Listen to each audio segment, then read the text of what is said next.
अस्सलाम वालेकुम। इस वीडियो में आपके साथ जनवरी के बहुत ही इंपॉर्टेंट और लेटेस्ट पाकिस्तान और दुनिया भर के करंट अफेयर डिटेल से डिस्कस करने वाला हूँ, जो आपके आने वाले पेपर्स और इंटरव्यूज के लिए बहुत इंपॉर्टेंट हैं। तमाम सवालात को गौर से देखें और इस तरह की मजीद वीडियोस के लिए हमारे चैनल को सब्सक्राइब और बेल आइकन भी जरूर प्रेस कर दें। और इसके अलावा अगर इसका PDF आपने हासिल करना है तो वीडियो के एंड पे बताऊंगा प्रीवियस वीडियोस की तरह कि किस तरह आप लोग हासिल कर सकते हैं। वीडियो को स्टार्ट करते हैं। फर्स्ट क्वेश्चन है, who has been appointed as a new spokesperson for ministry of foreign affairs. Ministry of foreign affairs के नए जो स्पोक पर्सन अपॉइंट हुए हैं उनका नाम क्या है? इसका सही जवाब है शफकत अली खान। और शफकत अली खान के रिलेटेड कोई डिटेल ये है, Shafqat Ali Khan has been appointed as a new spokesperson for Pakistan ministry of foreign affair. Shafqat Ali Khan ministry of foreign affair के नए स्पोक पर्सन बन गए हैं। He replaced Mumtaz Zahra Baloch. ये मुमताज जहरा बलोच के जगह पे अपॉइंट हुए हैं। Who has been appointed as a Pakistan ambassador to France। और मुमताज जहरा बलोच को एम्बेसडर बनाया है फ्रांस में। शफकत Ali Khan bring extensive diplomatic experience to role having previously served as a Pakistan ambassador to Russia and Poland। शफकत अली खान काफी experience रखते हैं और वो एम्बेसडर भी रह चुके हैं पाकिस्तान की तरफ से रशिया और पोलैंड के। क्वेश्चन है, who is the current federal minister of national food security. National food security के मौजूदा जो फेडरल मिनिस्टर हैं उनका नाम क्या है? जिसका सही जवाब है Rana Tanveer Hussain.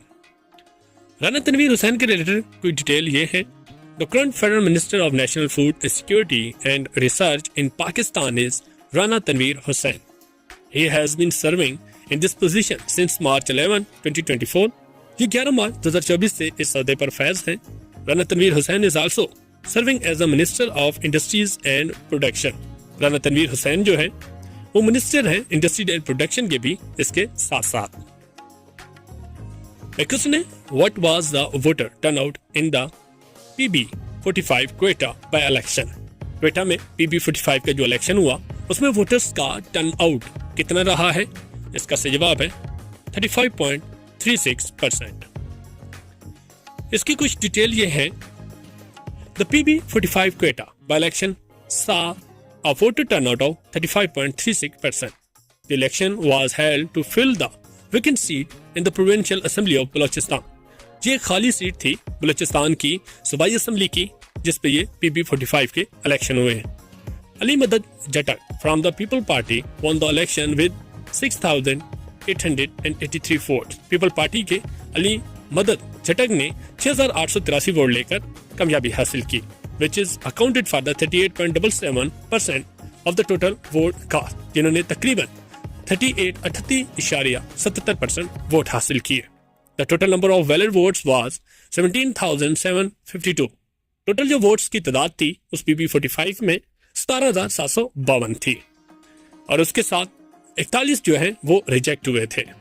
The constituency had 50,319 registered voter, जबकि जो टोटल वोट्स थे वो 50,319 रजिस्टर्ड वोट हैं उस PB45 के।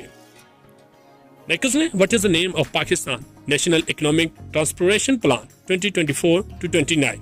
2024 से 2019 तक जो नेशनल इकोनॉमिक ट्रांसफॉर्मेशन प्लान है पाकिस्तान का, उसका नाम क्या रखा गया है? इसका सही जवाब है Uraan Pakistan, home ground national economic plan. इसकी कुछ डिटेल ये है, the name of Pakistan national plan economic transformation plan for 2024 and 29 is Uraan Pakistan. This ambitious 5-year plan aims to remap the country economy and position Pakistan as a $1 trillion economy by 2035। 2035 तक ये जो plan है अगले 5 साल का remap कर रहे हैं पाकिस्तान की इकोनॉमी और इसको पोजीशन को बूस्टअप और $1 trillion तक इसको पहुंचाने का अज़म रखते हैं।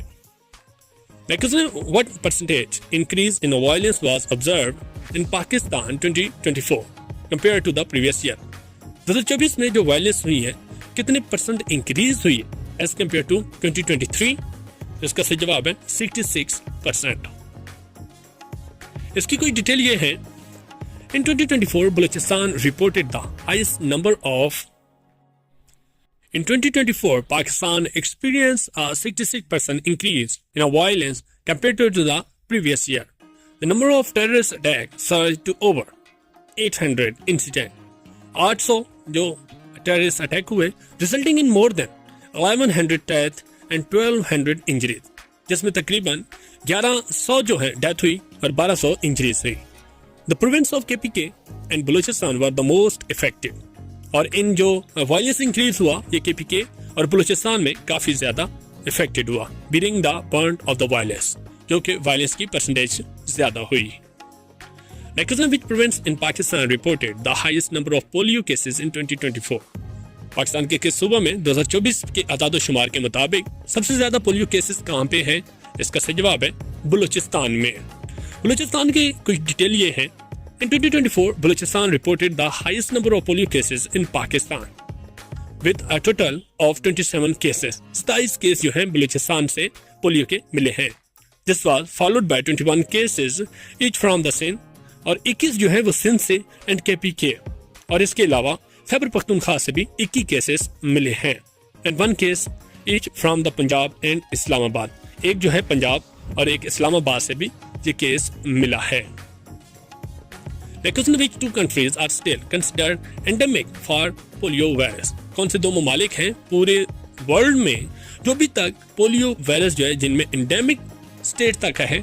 जिसका सही जवाब है पाकिस्तान एंड अफगानिस्तान में. इसकी कुछ डिटेल ये है. As of 2025, Afghanistan and Pakistan are the only two countries still considered endemic of the polio virus. Efforts to eradicate polio in these regions continue, focusing on reaching every last child with vaccines and strengthening the surveillance system. 25 के मुताबिक जो है पाकिस्तान और अफगानिस्तान में सिर्फ polio cases मौजूद हैं endemic level के, जो सबसे ज्यादा पूरी दुनिया में रिकॉर्ड किए जाते हैं.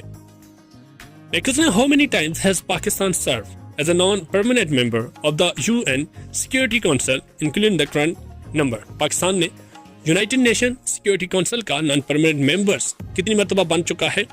इसका सही जवाब है 8, यानी कि 8 मरतबा.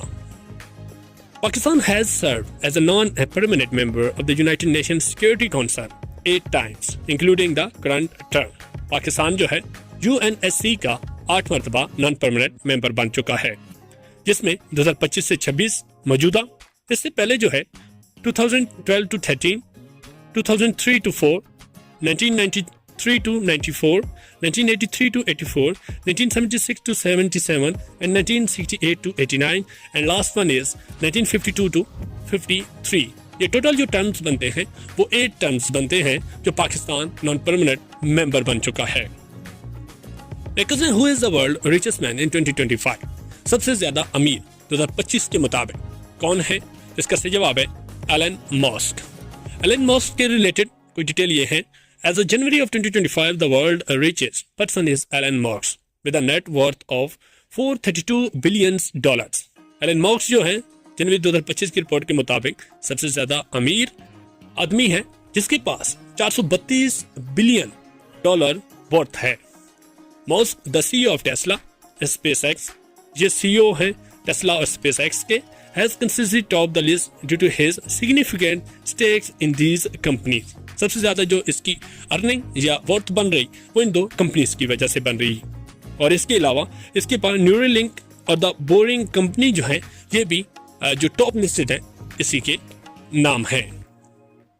Which US city declared emergency due to the wildfire which kills a dozen of people? किस यूनाइटेड स्टेट ऑफ अमेरिका के शहर में काफी ज्यादा आग लगी है जिससे कई जानदारों को नुकसान पहुंचा और घरों को पहुंच चुका है? इसका सही जवाब है लॉस एंजलिस में. लॉस एंजलिस की कोई डिटेल है. The city of Los Angeles, California, ये कैलिफोर्निया का शहर जिसका नाम है Los Angeles, declare state of emergency due to wildfire in early January 2025. जो जनवरी 2025 में सबसे ज्यादा जो एक जंगलात में आग लगी थी जो अभी तक बेकाबू है.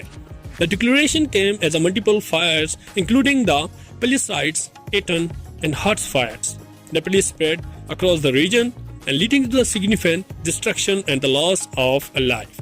क्योंकि वहाँ पे झाड़ियाँ हैं, दरख्त हैं और जो इसकी वजह से और काफ़ी तेज तकरीबन 120 किलोमीटर के स्पीड से जो हवा है वो चल रही है, जिस वजह से वो आग ज़्यादा से ज़्यादा फैलती जा रही है। अभी के मुताबिक तकरीबन 2 से 3 हज़ार एकड़ से भी ज़्यादा फैल चुकी है और अभी तक इस पे काबू नहीं पाया जा रहा। Lakers ने Martin Guptill from New Zealand announce his retirement. He was associated with which sport? Martin Guptill ने न्यूजीलैंड की टीम से रिटायरमेंट का ऐलान किया, लेकिन वो किस चीज़ के प्लेयर थे? जिसका सही जवाब है न्यूजीलैंड क्रिकेट टीम के। गुप्टिल की कुछ डिटेल ये है।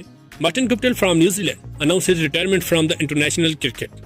He was associated with cricket, especially playing as the opening batsman in a one-day internationals, ODIs, T20 internationals, and for the New Zealand team national team, known as the Black Caps. Black Caps के नाम से ये New Zealand team के थे। One day और T20 दोनों में opener के तौर पर ये शिरकत करते थे। अगर इसका PDF आपने हासिल करना है तो वो आपको मैं बता दूं, सिंपली आपने कमेंट में लिखना करंट अफेयर जनवरी 2025। उसके बाद एक ड्राइव का लिंक जो है आपको अवेलेबल होगा। उस लिंक के थ्रू आप इनको इजीली जो है डाउनलोड कर सकते हैं, या इस वीडियो के डिस्क्रिप्शन में भी लिंक अवेलेबल होगा, या फर्स्ट कमेंट में भी, या आप लोगों की आसानी के लिए, ताकि आसानी से आप इसका PDF भी हासिल कर सकते हैं। प्रीवियस वीडियोस जो हैं उनका भी लिंक अवेलेबल होते हैं। इनकी प्लेलिस्ट में बनाऊंगा जनवरी की तमाम करंट अफेयर्स की, और प्रीवियस ईयर्स की जो कंप्लीटेड ईयर्स हैं वो भी आप लोग हासिल कर सकते हैं। इसके अलावा कोई भी मालूमात चाहिए तो कमेंट में ज़रूर बता सकते हैं। इस तरह की मज़ीद वीडियोस के लिए हमारे चैनल को सब्सक्राइब और बेल आइकन ज़रूर प्रेस कर दें, ताकि इस तरह की लेटेस्ट अपडेट आप तक बर वक्त पहुँचती रहे। Thank you.